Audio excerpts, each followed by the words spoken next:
Halo teman-teman, selamat siang. Hari ini aku mau bercerita tentang culture shock yang pernah aku alami selama aku ada di Cina. Oke, yang pertama, makan porsi besar, apalagi di daerah Peifang. Oke, makanya orang sini itu teman-teman, menurut saya pertama kali saya ke Cina itu porsinya itu sangat banyak sekali. Seperti porsi kuli itu nasinya itu sudah banyak sekali teman-teman. Di satu piring besar gitu nasinya banyak, lauknya juga banyak. Jadi porsinya itu bener-bener banyak banget. Sekarang yang kedua adalah mandi di malam hari. Oke, orang sini itu mandi di malam hari. Awalnya itu aku merasa mandi kok di malam hari, apa nanti nggak sakit atau gimana. Ternyata itu begini teman-teman. Orang sini itu kan pagi yang sekolah-sekolah, yang kerja-kerja, pagi berangkat, pulang sore atau malam ya. Jadi itu badan udah capek, badan udah keringetan dan apa itu mereka mandinya itu di malam hari teman-teman. Orang sini tuh mandi 1 kali sehari, kecuali misalkan lagi ada di rumah gitu, misalkan suhunya terlalu panas atau pas waktu summer gitu, itu biasanya mereka siang hari dan malam hari mandi, sehari mandi 2 kali. Kalau biasanya kalau summer ya teman-teman. Kalau pas winter, musim dingin banget, itu biasanya 3 hari sekali atau sampai seminggu sekali, ada juga yang seminggu sekali teman-teman. Tapi saya tidak tahan. Saya juga mandi kalau musim dingin itu juga pernah 3 hari sekali. Itu karena apa ya? Badan tidak fit dan intinya badan kurang fit gitu teman-teman. Jadi saya tidak mau paksakan. Kalau biasanya winter pun saya sehari pasti mandi, tapi cuma 1 kali teman-teman, karena suhunya sangat dingin banget teman-teman. Kalau orang sini itu mandi di malam hari itu karena begini. Mandi di malam hari bedanya sama orang di Indo itu, orang sini mandinya itu bukan pakai air hangat, tapi pakai air hangat semu-semu panas. Jadi itu apa ya, masih kayak panas gitu, panas. Kalau dipegang tuh kayak pegang awal tuh kayak panas banget, tapi nanti kalau udah disiram-siram udah malah rasanya itu badan tuh enteng, lemes gitu. Jadi kalau tidur tuh nyenyak banget, otot-otot juga bisa relax. Juga ada lagi, harus cepat-cepat setelah mandi, harus cepat-cepat pakai handuk, dikeringkan dan langsung pakai baju hangat, pakai baju langsung selimutan, biar jangan sampai kan mau itu artinya flu. Oke. Terus jangan sampai juga cao liang itu artinya masuk angin. Nah, jangan sampai kan mau dan cao liang. Lajur mobil arah kanan. Oke, kita jalannya lewat dari ke arah kanan. Baliknya lewat kiri, teman-teman. Begitupun supir di sini itu setirnya, drivernya ada di ada di kiri. Kalau di Indonesia drivernya ada di kanan ya. Jalannya pun juga berbeda. Di sini traffic peraturan di jalan itu juga berbeda teman-teman. Di perempatan itu juga beda sama yang di Indo. Terus sering dulu itu waktu awal-awal aku kesini tuh kan kuliah teman-teman, 2016 aku kesini kan kuliah. Aku ambil jurusan keperawatan D3 selama 3 tahun. Jadi setiap kali aku mau pergi kemana itu aku naik taksi atau naik Grab. Itu selalu aku masih terbiasa dengan di Indonesia. Kalau aku mau naik di depan itu selalu sama drivernya diginiin. Nilai celi kan shema? Ni yao kai che ma? Kamu datang ke sini ngapain? Mau nyetir katanya. Begitu teman-teman. Tapi sekarang sudah terbiasa ya. Orang-orangnya ramah, suka menolong, dan sering dapat bonus pas beli sayur. Dulu di tempat kuliah itu teman-teman, karena ingin hemat, jadi aku itu setiap hari masak sendiri. Jadi tiap hari itu beli sayur. Sering banget sama Ai itu artinya bibi. Bibi sama bibi-bibi yang ada di pasar itu selalu diberikan bonus, apakah itu daun bawang, ditambahin kentang, ditambahin tahu. Pokoknya beli apa aja itu biasanya dapat bonus teman-teman gitu. Orangnya baik juga, orang sini tuh baik banget, sering menolong sesama orang lain. Kayak misalkan aku bawa anak aku, bawa dorongan kereta baby itu naik bus, Itu selalu aku kalau ada orang turun, entah itu cowok atau cewek, entah itu anak muda atau orang tua, itu pasti sini aku bantu gitu. Pasti mereka bantu aku buat ngangkat gitu. Makan pas panas-panas. Oke. Orang sini kalau kalian lihat di video-video itu ya, makan itu masih panas. Malah orang sini itu suka makan, orang Hunan ya khususnya. Suami aku tuh di daerahnya tuh suka makan, jadi dia itu ada kompor-kompor kecil gitu teman-teman. Kompor ada apa ya itu namanya, sesuatu bahan kimia gitu yang dimasukkan untuk membakar itu biar ada apinya, biar nggak gampang, biar apinya tidak gampang mati teman-teman. Itu seperti bensin yang dibekukan seperti itu. Orang sini makan pakai tangan dianggap kotor. Orang sini selalu menganggap orang Indonesia pakai tangan itu kotor. Untuk orang-orang di samping aku tuh, aku sudah jelaskan kepada mereka bahwa kita itu sudah cuci tangan pakai sabun, cuci bersih itu kita pakai tangan. Karena kita itu, kalau aku juga bilangin ke mereka kalau itu sunnah, kalau untuk orang muslim ya kita pakai tangan. Pakai tangan itu juga lebih nikmat menurut kami, tapi menurut mereka tuh kotor. Dan aku juga menjelaskan ke mereka kalau di Indonesia itu tangan kanan dan kiri itu dibedakan. Tangan kiri itu untuk, maaf ya teman-teman, untuk cebok, untuk ke toilet ya kan. Kalau tangan kanan itu untuk memberikan sesuatu kepada orang, lebih sopan ya, lalu kayak makan semuanya itu pakai tangan kanan. Di sini itu kalau yang di kampung-kampung ya teman-teman, yang di kota yang agak di pinggiran itu aku gini, kalian melihat negara Cina itu sudah sangat maju sekali, sudah sangat maju sekali intinya ya, sudah sangat modern sekali. Tapi aku menyayangkan toilet mereka. Toilet mereka yang bukan yang di kota besar yang sudah modern ya, tapi yang kayak di pinggir-pinggiran tuh mereka itu selalu, ini maaf ya teman-teman, kalau yang makan di stop dulu. Jadi di toilet mereka tuh sering ada sesuatu itu belum disiram teman-teman, dan banyak sekali nimbrung ada di sana, tidak disiram. Ada juga yang bikin aku nggak terbiasa itu adalah toilet mereka tidak memiliki air, kecuali kayak di Guangzhou, di Shanghai, di Beijing, yang foreignnya itu banyak sekali, yang orang luar asingnya itu banyak sekali. Mereka itu biasanya di public toilet itu biasanya terdapat air untuk kayak pencetan gini langsung gitu ya teman-teman, biar bersih ya. Kalau yang di kampung-kampung itu tidak ada. Kalau aku sendiri itu biasanya kemana-mana tuh bawa botol air, aku bolongin, terus aku sebelum masuk ke toilet itu aku masukkan air dulu, nanti pas itu tinggal pencet aja itu botol air minum tuh, bersih deh. Dan dilap pakai tisu ya teman, biar lebih clean. Ada kolam air mandi dan cebok. Oke, orang sini tuh karena ada winter teman-teman, jadi itu di kamar mandinya itu tidak seperti Indonesia. Kalau di Indonesia kan ada di mana-mana itu ada kolam airnya ya kan, untuk mandi gitu ya, airnya banyak sekali ya kan. Kalau di sini tidak ada teman-teman, mereka tuh pakai mandinya pakai shower atau pakai keran, kita pakai kaleng diisi banyak air terus gitu mandi. Jadi orang sini itu kayak orang nikahan itu sama kayak di Indonesia teman-teman. Jadi kayak kalau orang Jawa ngomongnya tuh bowoh itu kasih amplop isinya uang untuk kondangan ya teman-teman. Terus dicatat misalkan ini siapa, oh Maya kasih uang berapa, 200.000. Oke, kasih 200.000. Terus nanti pas anakku nikahan juga dia harusnya kasih aku sama gitu teman-teman. Di sini tuh sistemnya seperti itu.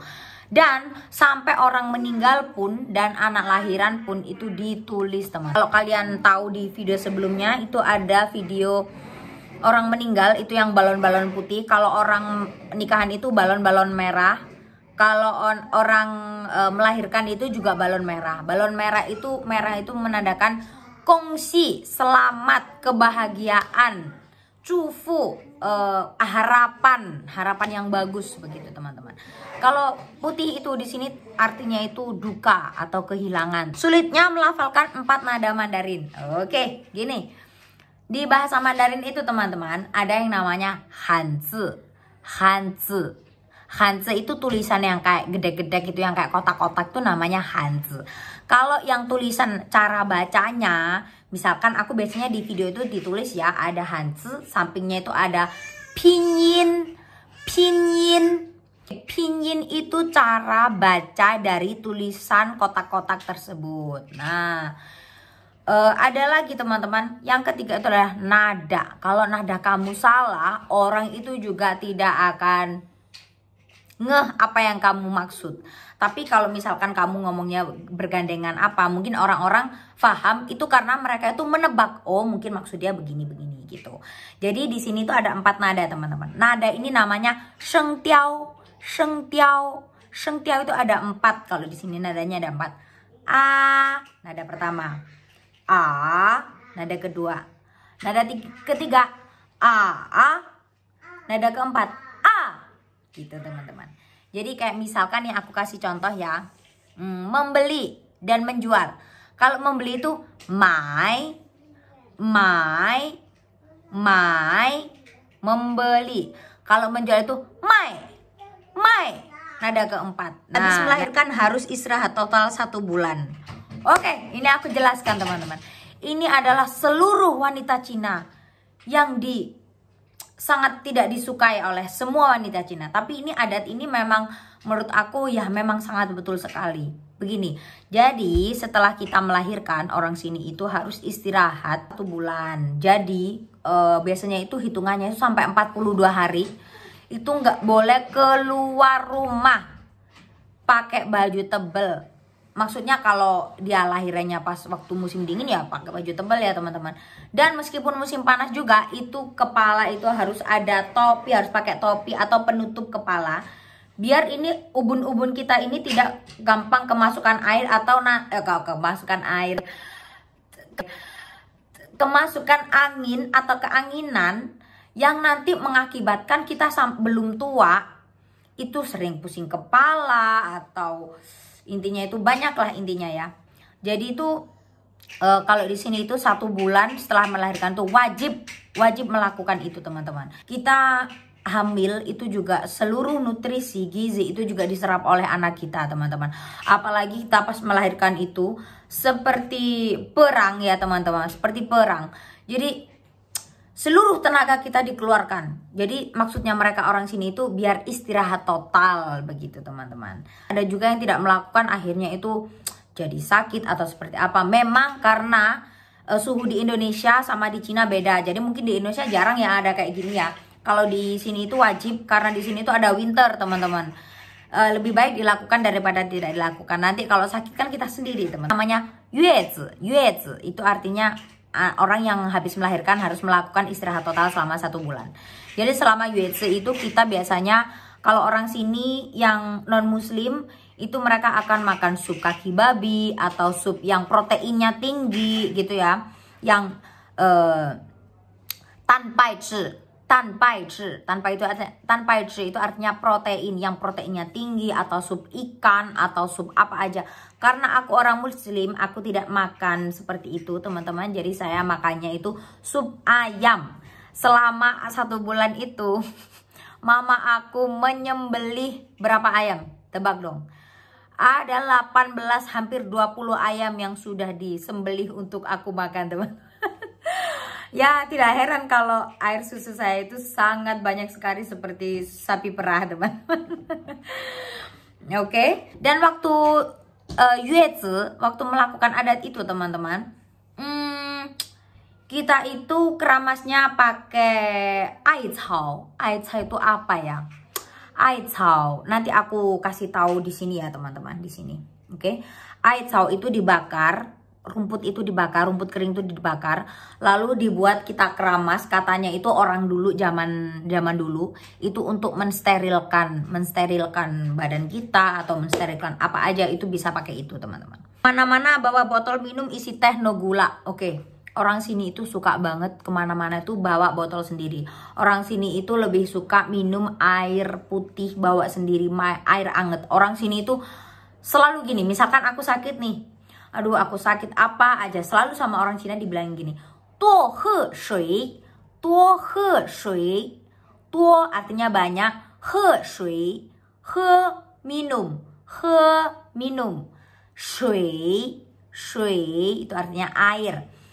Tuo he shui, banyak minum air. Jadi orang sini menganjurkan air hangat. Begitu. Dan orang sini itu suka banget di dalam botolnya itu selalu diisi dengan teh.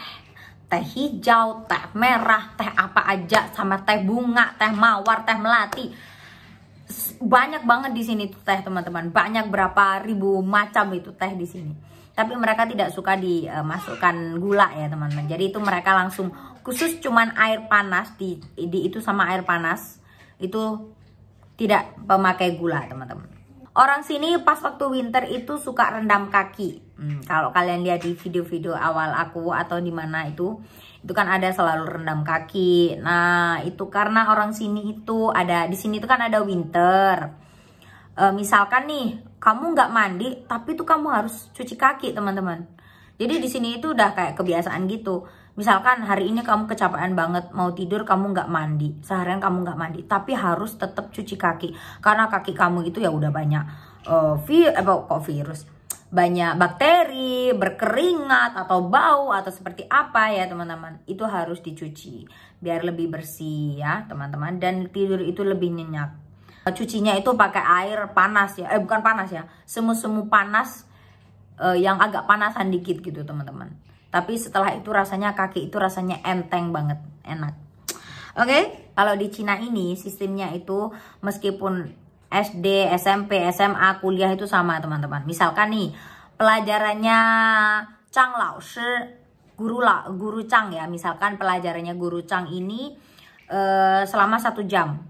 Jadi di 1 jam tengah-tengah itu biasanya mereka akan memberikan kita istirahat 15 menit untuk mengistirahatkan otak. Kadang udah ngantuk, udah apa gitu ya teman-teman ya. Jadi yang ngantuk biar tidur dulu 15 menit, terus lanjut pelajaran. Begitu teman-teman. Sarapan pagi tidak ada yang jualan nasi. Ya, ini aku pertama kali di Cina. Tiap hari itu yang paling aku bikin bete itu adalah pagi itu tidak ada orang jualan nasi. Di bakpao, ada yang bakpao isi daging, bakpao isi sayur, begitu ya teman-teman. Pokoknya intinya sarapan mereka tuh seperti ini di seluruh Cina hampir ya. Ada somai, ada apa gitu. Pokoknya di seluruh Cina itu kalau pagi rata-rata tidak ada makanan nasi ya kalau pagi. 左边有变的手没有区别. Orang Cina itu tidak membedakan tangan kanan dan kiri teman-teman. Jadi antara cebok dan makan itu tidak dibedakan setahu saya ya. Jadi tapi mereka mau makan jelas cuci tangan dulu toh ya. Kalau orang sini itu kasih barang juga pakai tangan kiri, juga tidak dibedakan teman-teman. Kalau di Indonesia kan dibedakan toh ya. Pertama kali melihat AC panas, nggak tahu apakah cuman aku aja atau kalian juga seperti itu. Jadi di Indonesia itu setahu aku AC itu ya AC dingin, nggak ada AC panas. Kalau di sini mungkin karena kan negara 4 musim toh. Kalau pas lagi dingin banget itu kan harus buka AC. Di sini tuh ada AC panas teman-teman. Hangat sekali. Kan tahu busuk terbuat dari kedelai, bumbu-bumbu yang lain. Jadi kalau kalian tahu, nanti aku kasih gambarnya di sini ya teman-teman. Tahu busuk atau chou tofu, chou tofu, chou.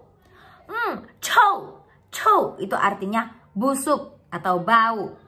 Tofu itu artinya tahu. Chou tofu, tahu busuk ya.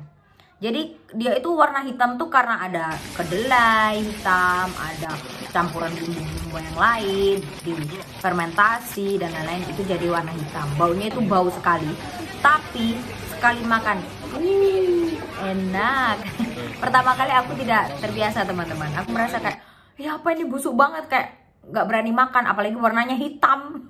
Snail noodles itu namanya luo si fen. Luo si itu snail, itu loh. Apa ya kalau di Jawa itu namanya kol. Kayak siput tapi yang warna hitam itu loh teman-teman, yang biasanya ada di padi-padi, ada di sawah itu loh. Nah, itu. Jadi itu campuran dari daging apa namanya?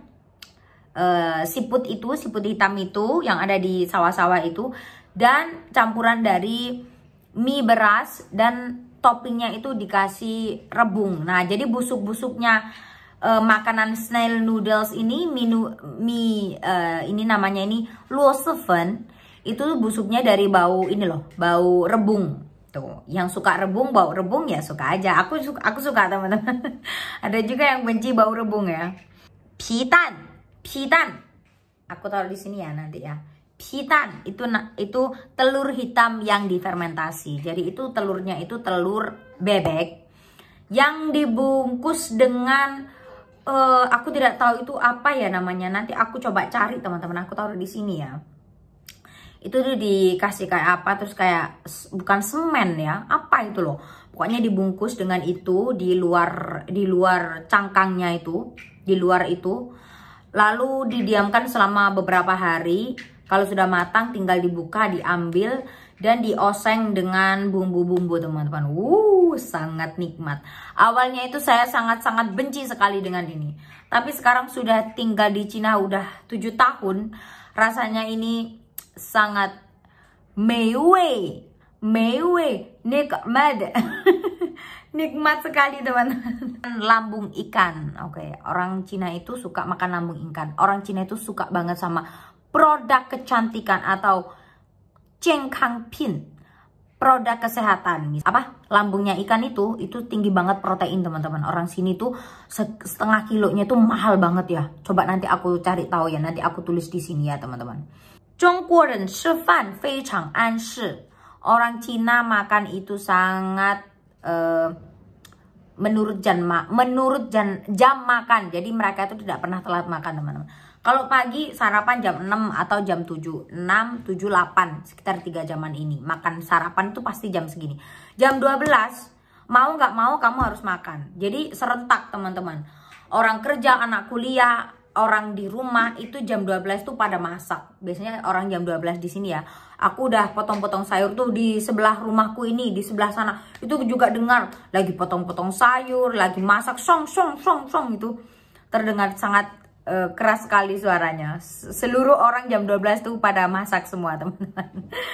Jam 6 itu makan malamnya. Biasanya itu kalau malam itu jam 5 atau jam 6. Nah, itu makan malam mereka. Tapi orang sini tuh biasanya habis makan malam itu kebiasaan shanpu. Shanpu itu artinya jalan pelan-pelan. Jadi setelah makan 1 jam istirahat, terus kita jalan-jalan keluar untuk xiaohua.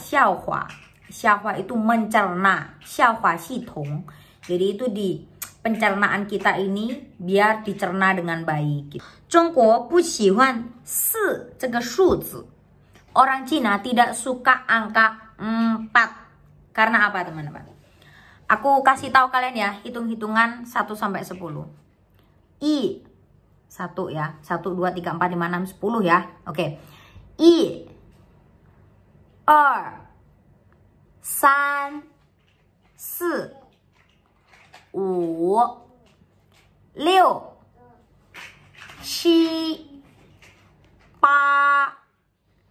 10. 1 2 3 4 5 6 7 8 9 10 teman-teman. Orang Cina itu tidak suka angka 4 karena 1 2 3 4 4 itu sangat mirip dengan kata mati atau meninggal. Orang sini itu biasanya kayak se itu artinya mati. Aku tulis di sini ya. Tulisannya 4 dan mati itu tulisan Hanzi-nya tidak sama teman-teman. Tapi pelafalan dan nadanya itu sama, nada 4. Sampai-sampai kalau kalian tahu, di lift itu biasanya malah cuman gini tulisannya. 1, 2, 3, 5, 6, 7. Jadi 4 itu tidak ada teman-teman. Karena apa ya, kepercayaan orang sini, tahayulnya orang sini, angka 4 itu sangat buruk ya, menandakan kekurang baikan. Oke.